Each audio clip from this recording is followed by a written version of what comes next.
everyone. My name is Jason Scroggins. I work with Four Star Freightliner. I wanted to address a few things with motorhomes. Main thing that we have been seeing with motorhomes is a motorhome doesn't get used but a few times a year. The rest of the time is stored. And what we see mostly when people are on vacation and they break down, they get towed to us, is fuel issues. Fuel issues occur mainly because when in storage, algae is growing in the fuel tanks. So it's similar to a swimming pool.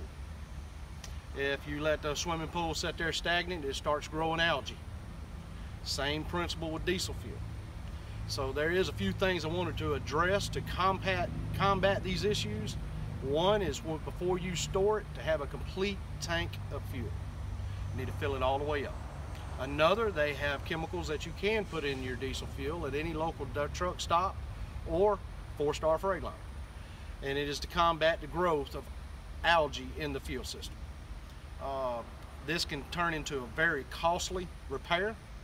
The tanks have to be dropped, drained, flushed, cleaned, and reinstalled. Fuel pumps has to be replaced, which are thousands of dollars. And of course, on a motorhome, there is no great access, so there's a lot of labor involved in it too. Now, far as storing a vehicle, like I stated, you need to have the tanks full of fuel and the treatment in the diesel fuel. After it's stored, then you need to periodically, once a month at least, crank the engine, let it run, build up to operating temperature, and shut it down. That will save a bunch of heartache and a bunch of money during the year, and especially on your vacation.